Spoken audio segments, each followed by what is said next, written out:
Good afternoon বন্ধুরা। আজকে হলো 10 তারিখ মে মাসের। নমস্কার সবাইকে, কেমন আছেন? আশা করি ভালো আছেন, আমিও ভালো আছি। আজকে 12টার পরই ব্লগটা শুরু করলাম, দেখতে থাকুন, সাথে থাকুন, দেখাচ্ছি আর কি কি রান্না করবো। সবজি ধুয়ে নিচ্ছি। আর একবার সবাইকে গুড আফটারনুন। কাজ করছিলাম বলে কথা বলতে পারছিলাম না তখন ঠিক করে, ক্যামেরা মেয়ে ধরেছিল। আর এই যে খুব একটা বড় ইলিশ মাছ পাইনি, কিন্তু 700 টাকা করে নিয়েছে। একেবারে যতটা ছোটো লাগছে ক্যামেরায় ততটা ছোটোও না, তবে গন্ধ দেখে ইলিশ মাছ কিনলে সেই ইলিশ মাছ ডেফিনেটলি স্বাদ হয়। আর 700 টাকা করে নিয়েছে, একেবারে খারাপ না। আমার ইলিশ মাছ যেমনই হোক ভাজা, মানে ইলিশ মাছ ছোটো হলেও যদি গন্ধ থাকে বা টেস্ট থাকে, আমি পেয়েছি অফ সিজনে, মানে পাওয়া যাচ্ছে না, নিয়ে এসছি আর কি। আর এই যে দুটো পেটি আছে, এই পেটিটা কাতলা মাছের, ওটা ভাবান এটা করব হলো সর্ষে বাটা দিয়ে ইলিশ মাছটা, ওর মধ্যে পেটিটা ভেজে ছেলেকে দিয়ে দেবো, কারণ ছেলে তার খেতে পারে না ইলিশ মাছ। আর এতে দেখুন মাথা আছে, ওই যে এই যে মাথা, এই মাথাটা দিয়ে হবে কচুর শাক। এই যে সেদ্ধ বসিয়েছি, কালো কচুর শাক সেদ্ধ বসিয়েছি। আর এখানে হবে ঝিঙে, এই যে সব ঝিঙে কাটা আছে। আর এখানে আছে এই যে আলু, কেননা যেহেতু ছেলে তো আর এসব খেতে পারবে না, এই মাছ। আর ফ্রিজে কালকে ডাল রয়ে গেছে, গরম করব। আর এই যে আলু আর ঝিঙে দিয়ে হবে তরকারি, ইলিশ মাছের মাথা দিয়ে হবে কচুর শাক, সর্ষে বাটা দিয়ে মাছ, আর ঝিঙে আলুর তরকারি। আর ফ্রিজে তরকারি ডাল রয়েছে। তো আজকে এই দিয়েই এখন রান্নাবান্না করব। বৃষ্টির মধ্যে কালকে গিয়ে ভাবতে পারিনি যে বাজার পাবো। 8টার সময় পৌঁছেছি, এই যে যা পেয়েছি, আমার এই ভাগ্য ভালো। কিন্তু ইলিশ মাছটা দেখবেন আমি ভিডিওতে ছেড়েছি, একেবারে খারাপ না, একেবারে ছোটোও না, যতটা ক্যামেরায় লাগে। আর মানে মাছ পাবো, পেয়ে গেছি, এটাই আমার সৌভাগ্য, যা বৃষ্টি পড়ছিল। আর এই হলো 3 জনের ছাতুর শরবত বানিয়েছি। টাইম পাইনি আছে খাবার বানানোর, একটু বৃষ্টির মধ্যে রাত করেও ঘুমিয়েছি, কালকে রিলস বানাচ্ছিলাম ওই কারণে।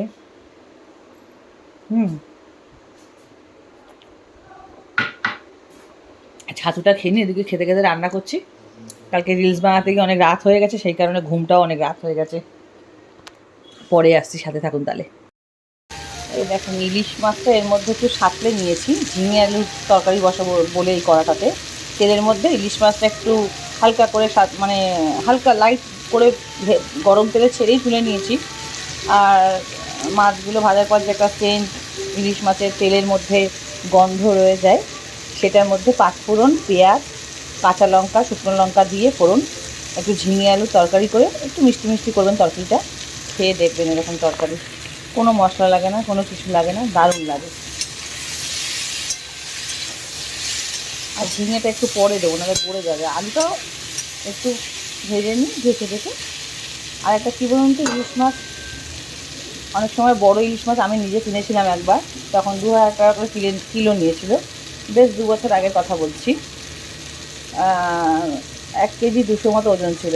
তো বড় ইলিশ মাছ অনেক সময় ধোকা দিয়ে দেয়, তো টেস্ট হয়নি। সেই লোকটির থেকে আমার ধরা বাঁধা মাছ ছিল, তার থেকে আর আমি কোনো দিন মাছ নিই না, কেননা সে মিথ্যা বলে আমাকে গ্যারান্টি দিয়েছিল যে না আপনি নিয়ে যান, ভালো হবে। আমি নিইনি, এই আমি নিয়েছিলাম। তো তারপর থেকে যে আমার, ওই যে বললাম না, একবার যদি মনে কেউ আঘাত দেয়, আমি আর সেই মানুষের ছায়া পেরাই না। একটা মিথ্যা বললে 10টা মিথ্যা বলতে হয়, আর মিথ্যাটাকে আমি একদম মেনে নিতে পারি না, পছন্দও করি না। তুমি বলতেই পারতে যে না বৌদি আজকে ভালো মাছ নেই, অন্য দিন আপনাকে দেবো। ওখানে আমাকে অনেক মাছালারাই জানে আমি একটু অল্প নিই, কিন্তু সবথেকে বেস্ট জিনিসটাই নিই, সেই জন্য আমাকে সবাই বলে দেয় মাছের ব্যাপারটা, অন্তত সে কুটঘাট বলুন আর গাছতলা বলুন। তো কথা হচ্ছে, ওই জন্য ছোটো ইলিশ মাছ কেন কেন কিনেছি 700 টাকা, 750 বলেছে, 700 খুব ছোট কিন্তু নয়। এর আগে আপনারা ভিডিওতে দেখেছেন অনেক ছোট ছিল, ওগুলো ভাজা খাওয়ার জন্য এনেছিলাম। এগুলো কিন্তু খুব ছোট নয়। তো যাই হোক না কেন, আমি কিনে রাখলাম, কেননা কখনো একটু সর্ষে বাটা, কখনো একটু ভেজে, একটু আলু ভাজা ডালের সাথে খাওয়া যায়। বৃষ্টি বাদল মাছ পাবো কি না আদেও, আজকে আবার অক্ষয় তৃতীয়া বোধহয়, হ্যাঁ, সেই কারণে মাছ তুলে রাখা। আমার সংসারে বাচ্চা কাচ্চারা রয়েছে, মানে বিশেষ করে আমার ছেলে। আর ইলিশ মাছটা হলে সে ভাজা বলুন আর যাই বলুন, আমার মেয়ে খায় ইলিশ মাছটা, আর ছেলে তো খেতে পারে না। ওর জন্য কালকে যেরকম চিংড়ি নিয়ে এসেছি, পাবদা নিয়ে এসেছি, ট্যাংরা, দেশি ট্যাংরা নিয়ে এসেছি, ইলিশ নিয়ে এসেছি, যাতে 2 দিন মতন ইলিশ মাছ হয়ে যায়। কাতলা মাছ এনে রেখেছি, মাছের ডিম, মাছের তেল, মাছের মাথা, হ্যাঁ, তারপরে আর একটা কী মাছ যেন নিলাম, মনে পড়ছে না, যাই হোক নিলাম। ও পমপ্লেট, পমপ্লেটও 700 টাকা করে নিয়েছে। পমপ্লেটটা গুনে গুনেই আনি হিসাব করে, দামি অনেকটা দামি মাছ, আর মানে ওই একবেলা খেলেই যথেষ্ট। ছেলের চিন্তা করে নিয়ে আসি, যেহেতু এটা কাটা কম, আমার মেয়েও পছন্দ করে। পমপ্লেট নিয়ে এসেছি, তো এগুলো সব এখন কদিন ধরে চলবে। ওই জন্য ইলিশ মাছ কী বলুন তো, ছোটো কি বড় সেটা বড় কথা না, বড় হচ্ছে সেটার মধ্যে গন্ধ রয়েছে কি না। যদি ভাবেন ইলিশ মাছে গন্ধ রয়েছে, তাহলে ছোট হলেও কিন্তু আপনার এটা চলবে, মানে ভাববেন তাহলে 100% তরকারি স্বাদ হবে। এই ঝিঙেটাকে পরে দিলাম, ঝিঙে থেকে জল ছাড়বে কি না আগে দেখে নিই, তারপর ঢেকে ঢেকে ঢেকে ঢেকে তরকারিটা করব। খুব সুন্দর হয়, নুন হলুদ মিষ্টি, একটু সামান্য জিরের গুঁড়ো দিতে পারেন, কোনো মশলা লাগে না। গরমের সময় খুব ভালো একটা তরকারি হয়। এখানে চলছে ইলিশ মাছের মাথা ভাজা কচুর শাকের জন্য। আর এই দেখেন, যারা জানেন না তারা ভালো করে এমনি করে নুন হলুদ দিয়ে কচুর শাকটাকে ভালো করে ঘেটে ঘেটে নুন হলুদ দিয়ে সেদ্ধ করে জলটা ফেলে দেবেন। এই দেখেন, কালকে গাঁটি কচু পেয়েছি, লাল মাটির কচু, এটা এত মাখনের মতন বলে। আর গাঁটি কচু একটা আমার খুব, যে কোনো কচু আমার খুব প্রিয় জিনিস। এই যে গাঁটি কচুটা চিংড়ি মাছ ধনে পাতা দিয়ে করবো। আর এই দেখেন একটা জিনিস দেখবেন, কি নরম নরম ছোট্ট ছোট্ট বেগুন, একদম দেখেন হাত দেবো তো, এই দেখেন এত সুন্দর বেগুন দেখতে বলে এতগুলো এনে রাখলাম। হ্যাঁ, বেগুন ভাজা বা মশলা, এরকম ছোটো ছোটো বেগুন মাঝখান থেকে আমি চিড়ে, দই বেগুন বা মশলা বেগুন খেতে খুব ভালো লাগে, একটাও পোকা হবে না। উনি ভীষণ সবজি ভালো বিক্রি করে, যাকে দেখলেন আপনারা কালকে রাত্রিবেলা। করলা নিয়েছিলাম, আর এর তলায় আছে এই যে গাজর, টমেটো, আর এই হলো আমার ফেভারিট দেশি, এখন দেশি কাঁচা লঙ্কা। এই দেখেন ওই লোকটার থেকে, এই যে খুব ঝাল হয়, দেখাবো পরে দেখাবো। 1:15 বাজে, আর এই দেখে আমার মামা শান হয়ে সেন মেখে পুদার মেখে আবার এটা চিপ পড়েছি কি চিপ। ও দিদি ওকে একটু সাজিয়ে দিয়েছে, অন্যদিন আমি সাজাই, আজকে ওর দিদি সাজিয়ে দিয়েছে। শান মান সব হয়ে গেছে। এই ক্রিকেট খেলছে, দাও আমাকে একটা চুমু দিও, একটা চুমু দিও, মামাকে একটা চুমু দিও, মামাকে মামাকে তাড়াতাড়ি। কি সেন বেরোচ্ছে গায়ে দিয়ে, বাবা রে। বন্ধুরা আমার কচুর শাক হয়ে গেছে, কিন্তু কচুর শাকে নাড়ার স্টাইলে আপনারা শান্তিতে খেতেও পারবেন। ইলিশ মাছের মাথা অনেকেই ঘেটে ফেলে, গুঁড়ো করে ফেলে, যার জন্য খুব ডিস্টার্ব হয়, জিভে আটকায়, খাওয়া যায় না। এই দেখেন আমার সব মাথা কিন্তু গোটা, এই যে, কিন্তু অথচ এরম করে নাড়বো। এই দেখেন,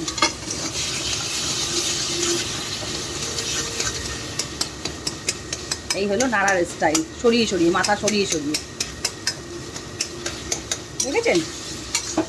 হয়ে গেছে আমার কচুর শাক, আর একটু শুকনো হলেই নামিয়ে নেবো। এই হলো বন্ধুরা আমার পাতলা, খুব সর্ষে কম দিয়েছি। আর আমি ছেলেকে খাওয়ানো হয়ে গেছে, জানেন তো এত টেস্ট হয়েছে সত্যি, ইলিশ মাছটা রিঙ্কু ভালো। ঘর ময় ছাদে গেছি, গম গম করছিল গন্ধতে।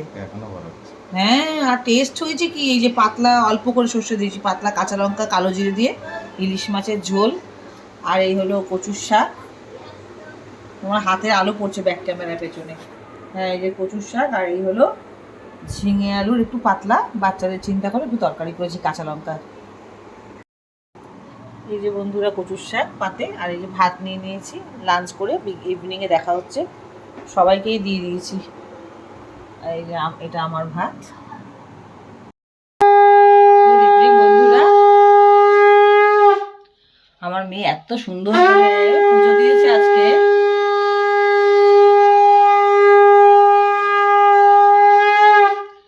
অক্ষয় তৃতীয়া না, অনেকক্ষণ ধরে বসে বসে পুজো দিয়েছে।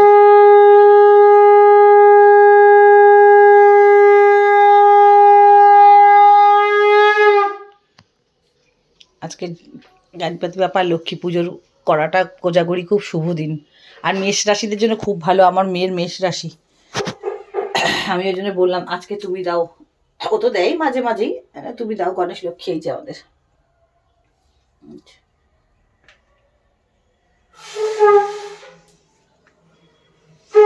সবাইকে শুভ অক্ষয় তৃতীয়ার শুভেচ্ছা, ভালোবাসা, আর সবাইকে গুড ইভিনিং। আসছি পরে চা নিয়ে, ঠিক আছে? কালকে ঠাকুরের সন্দেশটাই যেখানে রাখা, ছেলেকে দেখি বলে যদি খায়, নাহলে ওর বাবাকে খাওয়াবো। খুব একটা মিষ্টি বললাম না, মুড না হলে মিষ্টি খেতে পারি না বা খাই না খুব মুড না হলে। আর এই যে এখানে ছেলের কেলক্স বানিয়েছি, মেয়েই বানিয়েছে। আমি ওখানে ঘরে রিলস বানাবো বলে একটু রেডি হচ্ছিলাম, ওই পুজো দিয়ে ওই বানিয়ে দিয়েছে। আর আমি গেছিলাম বাথরুমে অ্যাকচুয়ালি কাপড় কাচতে, কাপড় কেচে স্নান করে, ওই জন্য আমি এদিকে আসতে পারিনি। আর এই করে রেখেছে চা, এখন মেয়ে আমাকে দেবে চা, ওখানে দুধ ঠান্ডা হলে ফ্রিজে ঢুকাবে। আর এই হয়েছে ছেলের খাওয়ার। ছেলে গেছে পড়তে আজকে, গাড়ি গেছে খারাপ হয়ে, গাড়ি দিতে হবে দোকানে। এত বিচ্ছিরিভাবে খারাপ হয়েছে, সেই যেতে শুধু 50 টাকা লাগলো, আসতেও বোধহয় 50 টাকা লাগবে রিক্সে ভাড়া, জানেন তো। গাড়িটা দিতে হবে কালকে দোকানে, আজকে বন্ধ। গুড ইভিনিং বন্ধুরা। অ্যাকচুয়ালি রিলস বানাচ্ছিলাম, এত সাজগোজের মানে হলো রিলস বানাচ্ছিলাম, সেই কারণে 8টা বাজে আপনাদের সামনে আসতে দেরি হয়ে গেল। তারপর পুজো আসরা দেখালাম না, চা ফা পুজো আসরা করছিলাম। मैं ऐसी चीज नहीं जो शर्मा के सिमट जाऊंगी, मैं काट के रख दूंगी तुझको या खुद कट जाऊंगी। এই গানটা রিল করছিলাম। গান করতে পারি না ভালো করে, সুর দিয়ে ব্যাঙের মাথা কেন কোন দেখি কপিরাইট খামু, সেই কারণে এখনো গান চলছে। আর একটা গানের রিল করব, তারপর হবে।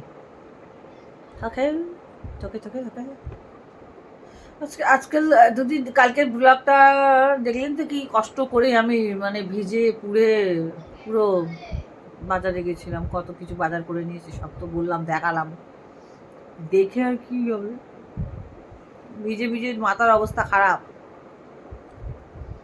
গাড়ি খারাপ হয়ে গিয়ে ছেলে গেল পড়তে, এতগুলো আমার রিক্সাওয়ালা গেলেই আমার রিক্সা, আজকাল রিক্সাতে দেখেছেন তো, রিক্সো আমরা ছোটোবেলায় বলতাম রিক্সোতে পা দিলেই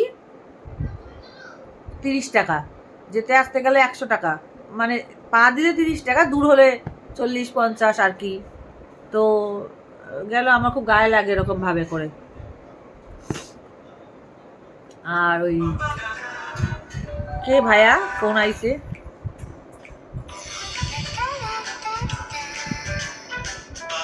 মিঠু আন্টি,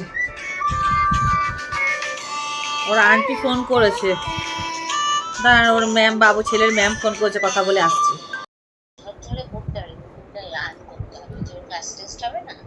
আচ্ছা আচ্ছা, এটা লেখার প্যাটার্নটা, এটা আমি বারবার করে বলছি, গদ্যর মতো লিখলে হবে, বুঝেছো? আচ্ছা, যে অর্ডারে লেখা আছে, ওই লাইনগুলো স্তবকগুলো যেভাবে লেখা, ওইভাবেই লেখাটাকে অভ্যাস করতে হবে। ঠিক আছে, আপনি অর্চিসকে বলে দিয়েছেন তো ভালো করে। কেন আপনাকে একটু লিখছি, ও যখন পড়বে ওকে এটা একবার নক, ঠিক আছে। দেখছি ও রিপিটে দিয়ে যাবো, তুমি পরের ক্লাসে আসলেই আগে আমি এটা লিখছি। আচ্ছা আচ্ছা, ঠিক আছে, দেখে তুমি ক্লাস, আচ্ছা ঠিক আছে, ঠিক আছে, আচ্ছা, হ্যাঁ হ্যাঁ হ্যাঁ, গুড নাইট।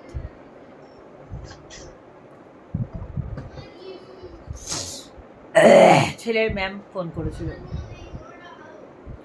পড়ার কথা বলছিল। মাম্মাম কি হয়েছে, চিৎকার চেল্লামেল্লি কেন? হ্যাঁ কি হয়েছে, এত রাগ কিসের? কি হয়েছে আমাকে বলো।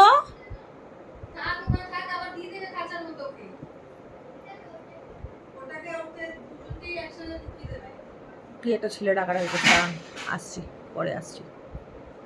আসলে ব্লগগুলো কালকে কদিন ধরে ভালো দিলাম, আবার আজকের ব্লগটা একটু কী করবো, বৃষ্টির মধ্যে এত কাজ থাকে না। তারপর আজকে অক্ষয় তৃতীয়া ছিল, তো ওই পুজো হলো, লক্ষ্মী গণেশের পুজো, ভালো দিন একটা, সেই কারণে ব্লগগুলো তো ছোটো ছোটো হচ্ছে, ছোটো ছোটো ঠিক আছে, কিন্তু ভালো ব্লগ আসবে ভালো ব্লগ আরও আসবে।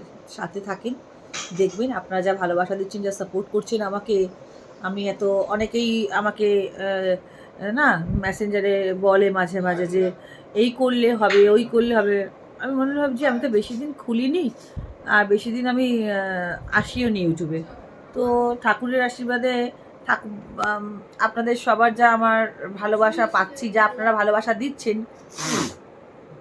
সেই অনুযায়ী আমি ঠিক জায়গাতে গেছি, অনেকটা এগিয়ে গেছি। কারোর বুদ্ধির আমার প্রয়োজন নেই যে আমি কী করলে আমি আগে বাড়বো। আমার যথেষ্ট মাথায় চলে এইগুলোকে নিয়ে। যদি একটা গ্রামগঞ্জে লোক এগোতে পারে, আর মানে কি বলো, গ্রামগঞ্জে শুধু নয়, যারা কথার জানে না তারা যদি এগোতে পারে, টাকা আর্ন করতে পারে, আমাদের মতো শহরে থাকা, কলকাতায় থাকা স্মার্ট মানুষ, পড়াশোনা জানা, আমরা কেন পাবো না? এই কি যে ওরা আগে বেরিয়ে গেছে, যে সময়টা ওরা যে সময়টা শুরু করেছিল সেই সময়টা লকডাউন, লোক ঘরে বসে রয়েছে, তখন লোক কি করবে? কোনো কাজ নেই তো খইবাজ। অ্যাকচুয়ালি সত্যি এটা যে মোবাইল ছাড়া তখন কোনো মোবাইল আর টিভি, আর মোবাইল হয়ে গেছিলো লোকের একেবারে জীবনের সঙ্গী। হ্যাঁ, ওই দেখে দেখে দেখে দেখে ঘরে বসে বসে কী করবো, ওই দেখে দেখে দেখে দেখে যারা চলার না, যারা চলে না, যাদের ব্লগে কিছু দেখার নেই, কিছুই নেই, আর রূপ তো নেই, কিছু তো নেই, রূপও নেই। হ্যাঁ, তো তাও তারা উঠে গেছে। কারণ কেন? শুধু লকডাউনের জন্য। হ্যাঁ, স করে কথা বলে, সব জায়গায়। এই জায়গাটা গোপ, দাঁত ফাঁকা, এখানে দাঁতগুলো ফাঁকা।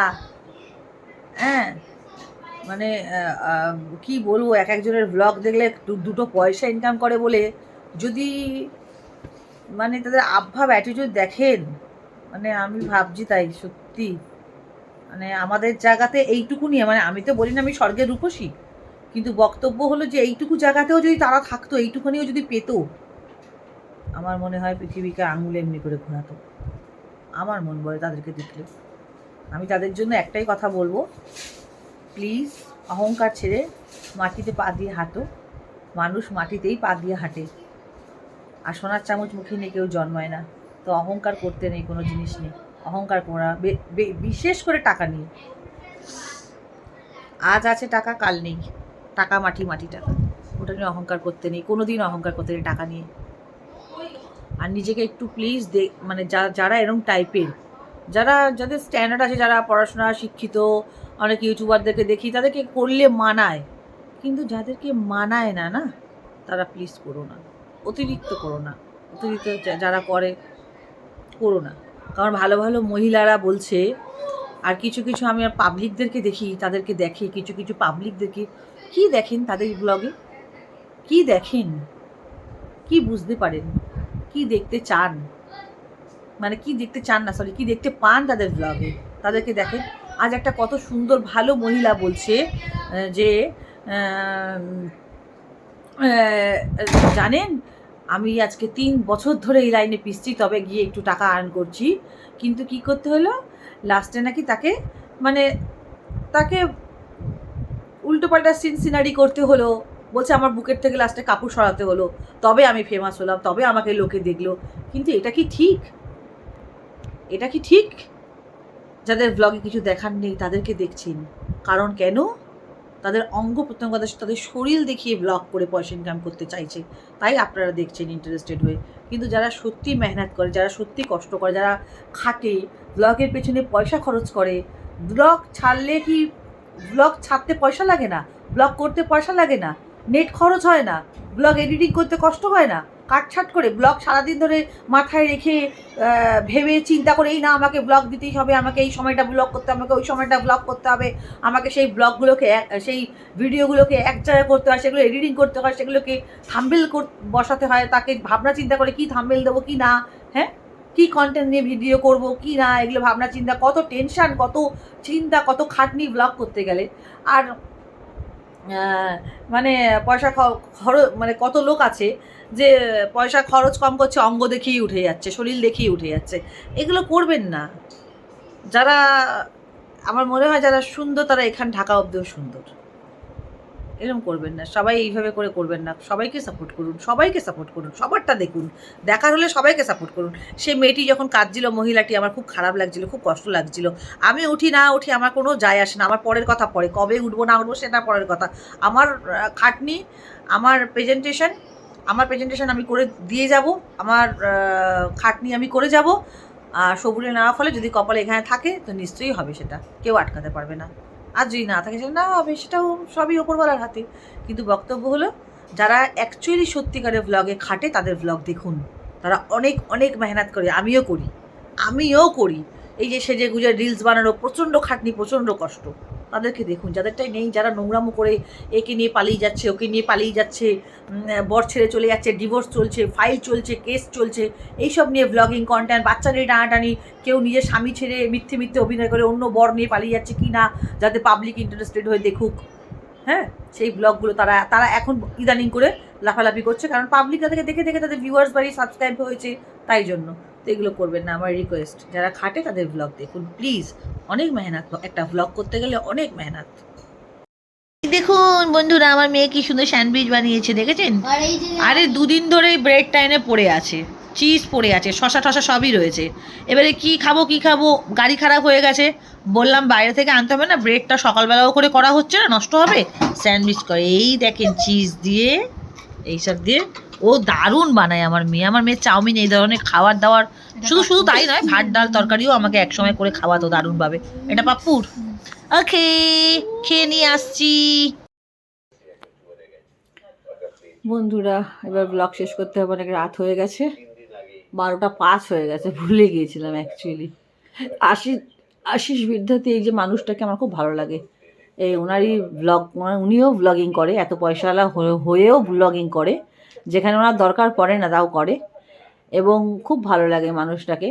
আর আপনারা অনেকেই আমি দেখেছি এফবিতে ওনাকে, এই বয়সে বিয়ে করেছে, ওই বয়সে বিয়ে করেছে, কেন করলো, কী জন্য করলো, প্রচুর মানুষকে দেখছি খারাপ কমেন্ট করতে। এটা যে যার মনের ব্যাপার। কাউকে খারাপ কমেন্ট দূর থেকে বসে কারোর নামে জাজমেন্ট করা, এটা ঠিক আমার মনে হয় না। কারণ তার যেখানে যেভাবে খুশি থাকতে পারে। আমাদেরকে জীবনে বাঁচতে গেলে হাসতে হবে, না হাসলে জীবনটা পুরো শেষ। আগে তো নিজেকে বাঁচাবো, তারপর অন্য কারোরটা ভাববো। কথাতেই আছে, নিজে বাঁচলে বাপের নাম, তাই না? তো আপনাদেরকেও বলি, যেখানে বাঁচতে পারবেন, যেখানে হাসতে পারবেন, যেখানে খুশি থাকবেন, হ্যাপি থাকবেন। এখন লাইফে না হ্যাপি থাকাটা প্রচণ্ড জরুরি। মানুষ জন্ম একবার, বারবার হয় না, কোনো দিন হয় না, যতই বলুক। সেই জন্য এই মানুষটা একটা 16 বছরের মেয়েকে তো বিয়ে করেনি, তার ভালো লাগেনি, তার ওয়াইফেরও ভালো লাগেনি, দুজনের সমঝোতা করে ডিভোর্স করে সরে গেছে, আরেকজনকে নিয়ে খুশি আছে। কি আছে, যার যাকে ভালো লাগে। প্রেম, ভালোবাসা, এগুলো না কখনো বয়স দিয়ে হয় না, কোনো দিন বয়স দিয়ে হয় না। জানি এটা সমাজ কখনো মেনে নেয় না, বা সমাজ কখনো ভালো বলে না, কিন্তু সমাজ অনেক কথা বলে, সমাজ অনেক আঙুল তোলে, সমাজ অনেক ফুট করে বদনাম দিয়ে দেয়। ঠোঁটে মানুষের তো হলো, ঠোঁটটা তো চামড়ার মুখ, বলে ফেলে, কিন্তু সেই জায়গায় দাঁড়িয়ে কখনো ভাবে না কারোর হয়ে। সেই জায়গায় যদি সে দাঁড়াতে পারতো, যাকে আমি বলছি, ওই জায়গায় যদি আমি থাকতাম, তাহলে হয়তো এই ভাবটা আমি বুঝতে পারতাম, তার মনের ভাবটা। ওই জন্য দূর থেকে কোনোদিন জাজমেন্ট করতে নেই। যে যেখানে সুখে থাকে, ভালো থাকে, তাকে থাকতে দিন। আপনারা নিজেরাও ভালো থাকুন, খুব ভালো থাকুন, আপনারাও খুব হাসি খুশি থাকুন। আর ভালো লাগা, প্রেম, ভালোবাসা, ভালো রাখাটা, এটা সবাই পারে না, আর এইসব জিনিস বলেও আসে না। প্রেম, ভালোবাসা কখন কাকে, কোন জায়গায় কাকে ভালো লেগে যায় কেউ বলতে পারে না।